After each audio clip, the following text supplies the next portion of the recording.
table, but I don't have an appetite.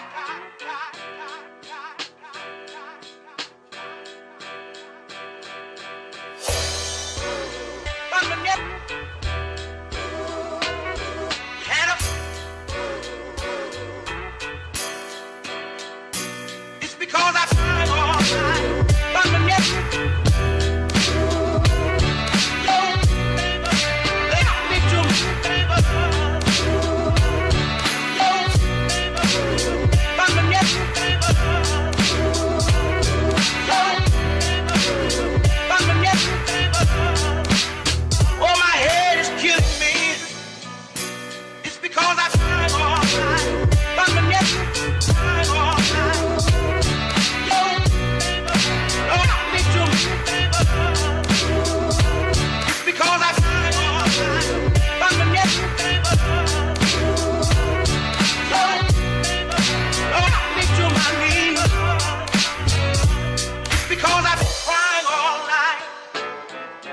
Salam alaikum et bonjour, bienvenue dans cette émission dédiée aux convertis à l'islam. Aujourd'hui, nous sommes avec une figure emblématique du dialogue interreligieux francophone qui n'est autre que Karim Al-Hanifi. Karim est d'origine française, mais il habite aujourd'hui en Belgique, dans la capitale Bruxelles. À travers plusieurs années et afin de montrer la vérité, Karim s'est spécialisé dans le dialogue interreligieux avec différents acteurs du christianisme et du judaïsme. Sans tarder, voici son portrait. Bien, bonjour, je m'appelle Karim El-Hanifi, j'ai 33 ans et je suis converti à l'islam. La cause en tout cas de ma conversion à l'islam, qui remonte à il y a 14 ans quand même, c'était en 2002. J'ai discuté avec une personne et cette personne-là, elle m'a en fait mis un doute, une idée en tête sur laquelle j'ai dû réfléchir et me poser par la suite. C'était de me laisser une idée, comme une forme d'inception mais à l'état d'éveil. C'est-à-dire qu'elle m'a parlé du jour du jugement, elle m'a parlé de ce qui se passe après la mort. Ok, donc un musulman l'a traumatisé en lui disant qu'il n'ira pas au paradis et qu'il brûlera en enfer après avoir subi la torture de la tombe réservée aux mécréants. Puis il lui a offert une sortie par le haut en avançant qu'Allah récompense grassement ses croyants, avec des vierges entre autres. Prosélytisme musulman classique, réservé toutefois aux cibles faciles, aux faibles d'esprit ou aux hypersensibles. Et en fait, comme je n'étais pas musulman à l'époque, j'étais quelqu'un de chrétien catholique, mais qui n'était pas réellement pratiquant. J'imagine déjà la corde qu'ils ont jouée. Vous les chrétiens, vous êtes polythéistes, vous avez 3 dieux, pas vrai? La Trinité, tout ça, bah c'est péché pour Allah. Allah n'aime pas les polythéistes et les associateurs, il les envoie indistinctement en enfer. Rejoins donc la religion de la vérité révélée par notre cher et tendre Mahomet. Je me suis interrogé et pendant des jours et des jours, j'ai médité sur la question. C'est-à-dire, et si cette personne-là, elle avait raison? Et ça a été une toute petite chose. Mais ce petit déclic a fait qu'ensuite je me suis intéressé de plus près à la religion musulmane. Mon petit doigt me dit qu'il s'est contenté de boire leurs paroles.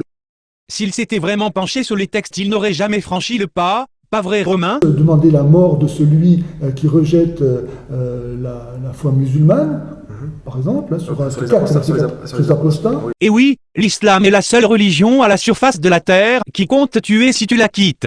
Et en fait, ce qui s'est passé, c'est qu'après, j'ai, par mes propres moyens, essayé de me pencher vers la lecture. Comprendre réellement qu'est-ce qu'était cette religion. Apparemment, il aurait mal lu. Regardez son malaise lorsque sont évoquées des facettes de l'islam qu'il aurait dû repérer avant de sceller son destin. Sourate 60, verset 4.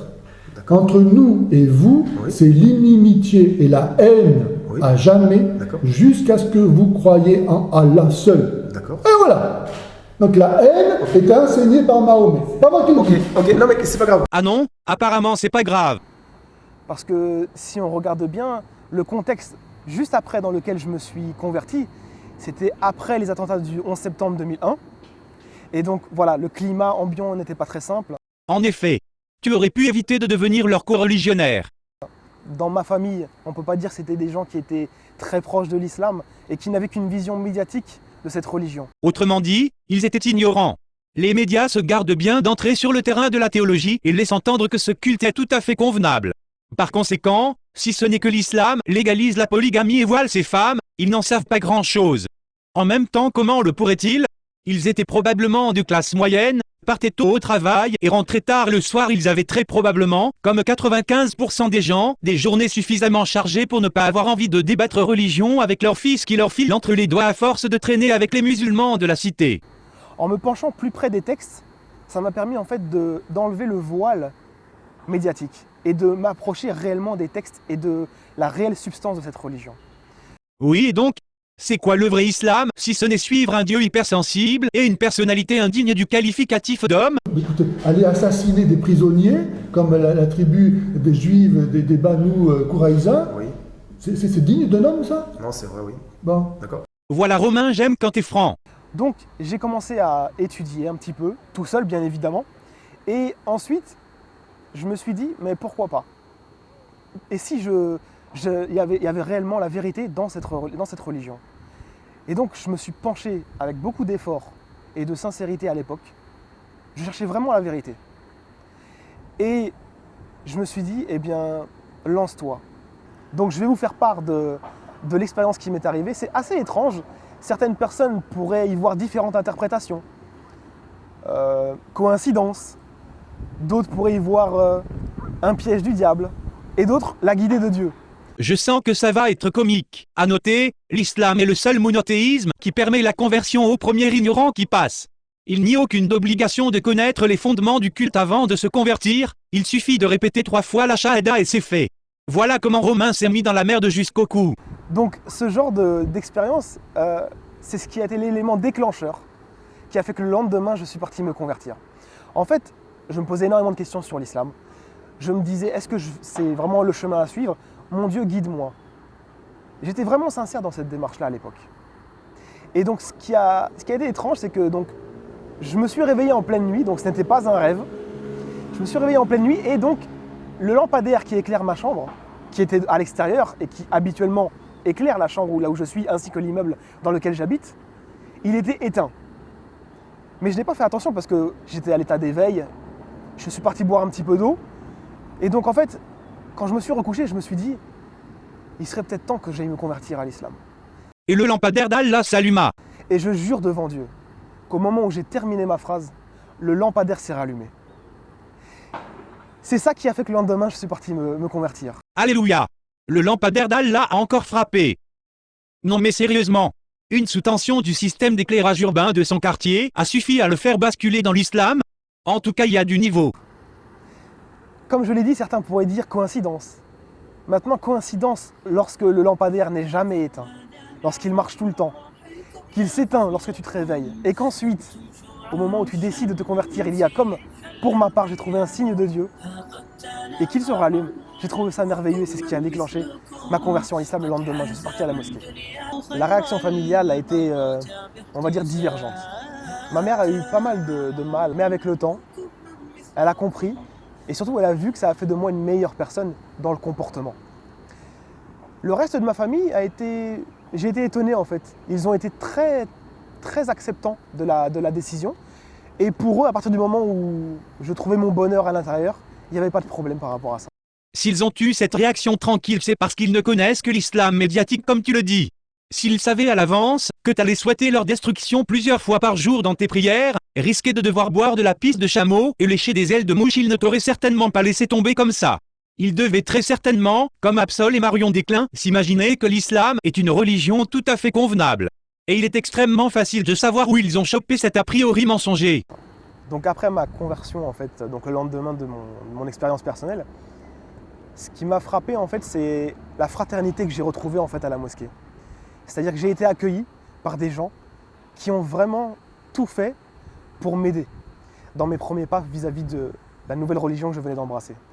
Oui, ça s'appelle la communauté spirituelle et ça existe dans toutes les religions. Pas uniquement chez les adorateurs du dieu lune. Puisque lorsqu'on arrive, c'est vrai qu'on est dans un terre inconnu, on ne connaît pas forcément les choses, et donc on a besoin d'être aiguillé. La première chose que j'ai faite, ça a été de reprendre les sources de base. J'ai lu le Coran. Il fallait que je le fasse. Parce qu'en fait, on va dire, c'est ce qui est la base. Il nous explique donc maintenant qu'il n'avait pas vraiment lu la base, qu'il n'avait pas vraiment lu le Coran avant de s'auto-emprisonner. Affligeant. Et c'est ce qui m'a permis de comprendre le but de ma création. Parce qu'avant, en fait, je me posais des questions. Pourquoi est-ce que j'ai été créé?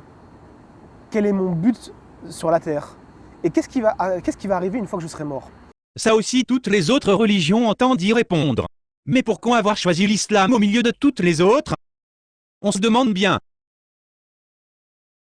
Et toutes ces choses-là, en fait, j'ai trouvé des réponses à l'intérieur du Saint-Coran. Ah oui, et t'es jamais tombé sur ce verset de ton Saint-Coran comme par hasard?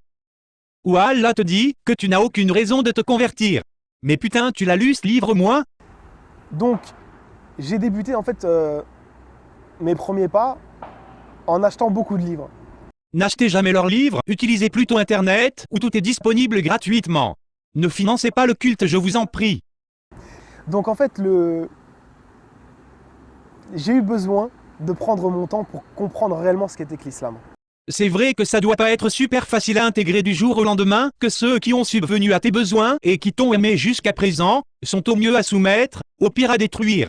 Pour une personne normale, hadith après hadith, version de biographie de Mahomet après version de biographie de Mahomet, il y a un moment où il se rend compte que le dessein ultime de l'islam est sombre, terriblement sombre. Ça ferait se poser des questions à n'importe qui, mais pas à Romain. Ça m'a permis au moins de développer plusieurs choses. Déjà, c'est ma capacité de lecture, parce qu'avant, j'étais quelqu'un qui ne lisait absolument pas. Et subhanallah, bizarrement, d'avoir lu le Coran et de me mettre à une passion nouvelle, ça m'a permis d'aimer la lecture. C'est quand même tragique de devoir s'abandonner à Allah pour découvrir le goût de la lecture, surtout que le potentiel de stimulation de l'imaginaire des textes musulmans est extrêmement faible, puisqu'il s'agit pour une majeure partie de la narration de la vie d'un homme qui ne peut même pas être représenté. Mais vraiment d'aimer énormément, avec beaucoup d'amour pour cette matière-là, alors qu'avant, je n'y prêtais aucune attention. Ensuite, voilà, j'ai fait mes premiers pas donc, dans la pratique de l'islam. Donc j'ai commencé avec la prière, avec les choses qui sont demandées. Tu t'es bien soumis, c'est bien. Mais j'ai aussi beaucoup axé la spiritualité. Ça a été ça le domaine vraiment sur lequel je me suis focalisé pour essayer de changer mon comportement. Mais disons que j'ai mûri et j'ai réussi à évoluer. Parce que lorsque je me suis converti, j'avais 19 ans, donc j'étais quand même très jeune. Et aujourd'hui, 14 ans après, je suis très fier d'avoir fait ce choix qui m'a permis d'évoluer dans la vie, qui m'a permis de changer vraiment la personne que j'étais. Et je remercierai jamais assez Dieu par rapport à ce don qu'il m'a fait. Remercie plutôt Allah le lampadaire. Quand tu dis Dieu, ça fait penser au Dieu créateur, et pour les esprits normaux, ça fait bizarre de se dire que Dieu réclame la mort de toute une partie de sa propre création. Ça colle pas. Tu comprends? Personne ne doute du rôle de stabilité mentale que joue le culte chez les pratiquants. Mais franchement, t'aurais complètement pu choisir n'importe quelle autre religion que celle qui te demande de haïr ton voisin. Et certes, vous entendrez de la part de ceux à qui le livre a été donné avant vous, et de la part des associateurs, beaucoup de propos désagréables. Mais si vous êtes endurants et pieux, voilà bien là la meilleure résolution à prendre. C'est très intéressant qu'il décide de nous réciter ce verset-là, de façon incomplète comme prévu. Vidé de son sens, si ce n'est que les gens du livre, entre parenthèses les juifs et les chrétiens, et les associateurs, sont globalement considérés comme mauvais et indignes de confiance. Ça ne nous informe pas vraiment sur le fond, car plutôt dans la même sourate nous pouvons y trouver qu'il ne faut pas se confier aux non-musulmans, qu'il ne faut pas prendre pour alliés les gens du livre puisque de toute façon ils ne sont pas arabes et ne font que mentir. Voici le verset original. La partie qu'il a sautée, éprouvez dans vos biens et vos personnes, est la clé de la compréhension de ce verset. Il s'agit en effet d'une formule coranique qui permet d'illustrer l'effort dans le chemin d'Allah, le djihad, que tout bon croyant doit performer. Qui est-ce qui est éprouvé dans ses biens et sa personne? Celui qui tue et qui se fait tuer au nom d'Allah. Qui a le plus haut rang auprès d'Allah? Le moudjahid qui lutte par ses biens et sa personne. Qui se lance au combat ou le mène au nom d'Allah? Ceux qui combattent avec leurs biens et leur personne. Et certes, vous entendrez de la part de ceux à qui le livre a été donné avant vous, et de la part des associateurs, beaucoup de propos désagréables. Mais si vous êtes endurants et pieux, voilà bien là la meilleure résolution à prendre. Voici la morale du verset choisi par Romain. Quelle est la meilleure résolution à prendre pour les pieux et les endurants lorsqu'ils sont gênés par les paroles des gens du livre et des associateurs? C'est de s'éprouver dans ses biens et sa personne, dans le chemin d'Allah. Autrement dit, se lancer dans le djihad. Alors pour moi, mon véritable refuge, il se retrouve dans les livres. Déjà, c'est très fort, mais j'aime vraiment énormément lire en fait le Coran. Ah ouf, j'ai eu peur. L'espace d'une seconde, j'ai cru que tu lisais aussi des romans, des nouvelles ou de la littérature de mécréants. Le Coran, en fait, le fait de pouvoir l'étudier, ça me permet toujours d'avoir une connexion avec Dieu, en fait, puisque pour nous, c'est sa parole. Très important. C'est un point que de nombreux occidentaux n'arrivent pas à comprendre. L'islam n'a jamais connu de réforme et n'en connaîtra jamais. C'est soi-disant la parole d'Allah. Tu mérites la mort si tu vas à l'encontre de ses commandements, comme par exemple dessiner Mahomet, alors imagine ce qui attend les hommes assez inconscients pour vouloir en modifier le contenu. Après, le fait que voilà, j'étudie la science quotidiennement, de manière journalière aussi, donc ça me permet aussi toujours d'être bercé dans l'aspect de l'adoration. Regardez l'état mental dans lequel vous laisse cette religion. Ces adeptes sont persuadés d'être des spécialistes de la science et pensent adorer Dieu en récitant des versets haineux et ostracisants envers le reste de l'humanité, que sont les mécréants, les hypocrites et les infidèles en tout genre. Le fait de faire des prières surérogatoires, le fait de faire des jeûnes parfois. J'espère que tu parles pas du ramadan. Selon moi, quelqu'un qui se goinfre de bouffe le matin puis se goinfre encore une fois la nuit tombée, j'appelle pas vraiment ça jeûner mais plutôt se prendre 2 énormes repas en moins de 24 heures. Ce qui me semble être assez franchement éloigné de la définition initiale de jeûne. Le fait de faire beaucoup d'actes d'adoration que chaque musulman généralement doit faire, ça permet en fait toujours de rester stable et de rester au bon niveau. Si je devais m'adresser aux non-musulmans sur ce que nous sommes, je dirais qu'il y a énormément de désinformation sur l'islam et que le fait de se rapprocher des musulmans pour pouvoir voir directement avec eux, au niveau de leur religion, cela permettrait qu'ils effacent un voile qui nous sépare. On se demande bien qui est ce qui se met un voile sur la tronche. Bon. Il est vrai que l'islam dépeint par les médias n'est pas conforme au réel. Selon lui, les médias devraient inviter des prédicateurs et mettre en scène des tendres moments de la vie de Mahomet entre 2 égorgements de masse. Alors que selon moi, ils effleurent juste la surface pour éviter de rentrer dans les détails, ce qui pourrait gêner la communauté musulmane, qui leur fait plus peur que Voldemort. Cependant, aller chercher l'information en passant par l'intermédiaire de nos amis musulmans naturellement prosélytes qualifiés pour cela, imams, prédicateurs et autres théologiens, nous nous exposons à la taqiyya. Concept que j'aborderai très certainement dans une future vidéo. Cette chose-là, en fait, elle permet de délier les langues, de faire du rapprochement et d'avoir un contact permanent qui nous permet voilà, d'éclaircir certains points que les gens connaissent de manière médiatique ou autre. Le fond du problème, c'est que de nombreux musulmans comme de nombreux juifs ou chrétiens n'ont qu'une connaissance très limitée du corpus dont découle leur religion, et pourraient vous induire en erreur sans même s'en apercevoir. Voilà pourquoi j'insiste sur l'importance de l'accès direct aux sources officielles. À 90% lorsqu'un musulman déclare quelque chose qui ne colle pas avec les textes, ce n'est pas de la taqiyya, mais de la pure ignorance. Il faut pas voir de la taqiyya partout. Dans les faits, ce sont presque uniquement les musulmans de haut niveau qui la pratiquent. Et Romain Karim nous livre ici un magnifique exercice de taqiyya lorsqu'il dit vouloir rapprocher les religions, puisqu'il est lui-même au courant qu'Allah n'est pas de cet avis. Bien évidemment, dans chaque religion, c'est ce qui se passe, c'est une réalité. Chaque fois que quelqu'un se convertit, il a l'impression d'être une personne nouvelle. On va dans chez les chrétiens, ça fera le même effet. Bravo Romain, alors arrête de mettre en avant la cohésion de la communauté musulmane comme raison de conversion, merci. À moins qu'il y ait autre chose à gagner que du soutien et de l'entraide.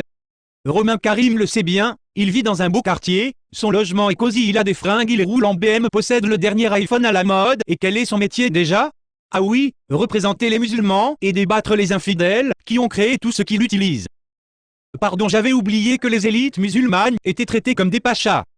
Mais ce qui s'est passé, moi, quand je suis pas rentré dans l'islam, c'est que, en plus d'avoir ce changement comportemental, eh ben, j'ai vraiment développé En fait, ce qui s'est passé, c'est que j'ai développé en fait un côté voilà, humain que je n'avais pas auparavant. Ça veut dire que voilà, avant j'étais très solitaire, j'aimais voilà, des choses que je n'avais. Enfin, quand je suis rentré en islam, j'ai aimé des choses dont je n'avais vraiment aucun intérêt auparavant. La nature, voilà, les études, une chose que j'ai vraiment, quand j'étais plus jeune, je n'ai pas vraiment aimé. Et c'est tout ce changement-là qui a fait de moi une nouvelle personne. Et cette nouvelle personne-là, eh ben, c'est la personne qui se présente devant vous 15 ans après sa conversion et qui n'a toujours pas changé, sauf peut-être un petit peu l'aspect extérieur, c'est-à-dire qu'on a une petite barbe supplémentaire, etc. Mais en soi, je suis toujours le même. Mais attends, tu viens juste de dire que l'islam t'avait fait devenir une nouvelle personne. Et puis il n'y a pas besoin d'être docteur en théologie islamique pour savoir que l'islam demande une psyché bien spéciale, puisque tu dois constamment être sur le pied de guerre pour défendre Mahomet qui aurait mérité le rétablissement de la peine de mort juste pour lui s'il était vivant de nos jours. Et puis tu ne trompes personne, nous savons tous que prier 5 fois par jour Allah, qui demande la destruction d'une partie de l'humanité, dont ta propre famille biologique, ne passe pas sans dérangements mentaux sérieux. C'est-à-dire que j'ai toujours les mêmes caractéristiques au niveau de l'aspect intérieur. J'essaie d'être le mieux possible avec les autres. Et bref, ensuite il y a une autre étape de ma vie. Qu'est-ce qui s'est passé? C'est que je m'y attendais vraiment pas du tout. Je suis rentré un jour en fait, dans une librairie islamique et je suis tombé sur une cassette dont je ne m'attendais vraiment pas. Surtout quant à son contenu. Pourquoi? Parce que ce n'était pas un domaine qui m'intéressait. Je suis tombé sur une cassette de Ahmed Didat. C'est un prédicateur interreligieux qui est très connu. Et en fait, il y avait marqué en fait, sur le titre de la cassette, donc c'était quand même en 2004 si ma mémoire est bonne, il y avait marqué en fait « La Bible est-elle la parole de Dieu ?» Question très complexe pour les musulmans. Très compliqué pour eux car il leur est répété sans cesse que la Bible est corrompue.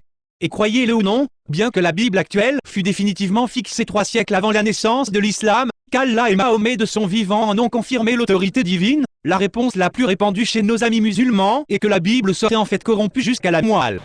Et je sais pas, je me suis laissé convaincre et puis je l'ai acheté.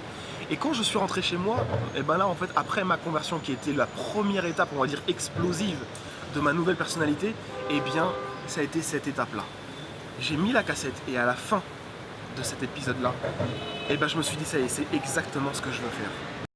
Faut s'imaginer l'état mental du type, il vient juste de se convertir, il ne connaît encore rien et pourtant il veut déjà aller essayer de plaider la cause.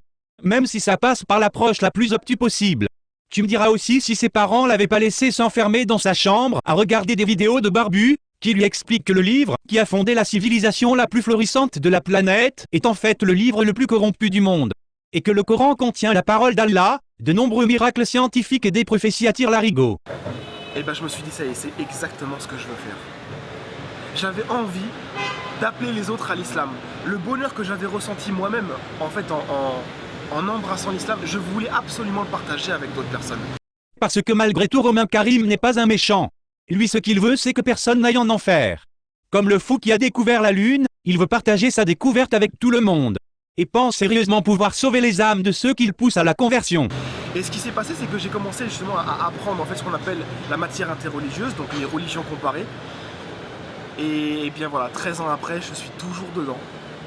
Et j'essaie de faire mon maximum pour que les gens connaissent l'islam. Pourquoi? Parce que malheureusement, on ne le connaît qu'à travers les médias et on ne sait pas vraiment ce qu'est l'islam. Romain Karim est un musulman bien spécial. Il préfère tout mettre sur la table quitte à démentir dans un second temps toute une flopée de versets ou de hadiths reconnus comme authentiques, Sahih, par Al-Azhar qui est l'équivalent universitaire du Vatican si vous voulez. Là où les autres préfèrent agir sur un terreau d'ignorance, faisant croire à leur auditoire que Mahomet était un féministe et tout un tas de bêtises dans le genre. Quelque part sa démarche est plus louable que la moyenne. C'est vrai ça si on se dit que l'Institut des religions comparées, qu'il a créé a pour but de fournir le cadre d'une véritable analyse des 3 monothéismes avec répartition égale des intervenants, ne reconnaissant que la méthode scientifique et universitaire avec une direction agnostique ou athée désintéressée, on pourrait se dire que c'est tout à fait louable. Mais faut pas se leurrer. Karim a fondé en 2016 le Centre de recherche en religion comparée qui a 3 vocations. Premièrement, appeler les gens à l'islam. Ensuite, réformer la matière interreligieuse ainsi que toute son argumentation. Et pour finir, répondre aux ambiguïtés sur l'islam et redorer son image aux yeux de nos concitoyens. Voilà, c'est terminé pour aujourd'hui. A très bientôt, Inch'Allah, pour un prochain épisode d'Allah m'a guidé. It's because I tried all night, think you're right. Oh, baby, and I should hear that I think you're right. Oh, I think you're right. Oh, I'm a oh, my head is killing me. It's because I tried all night, think you're right. All night.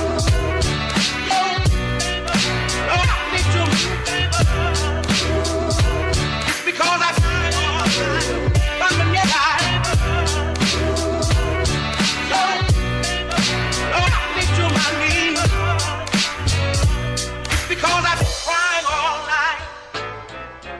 The rain sure sound loud on my window pane. I'm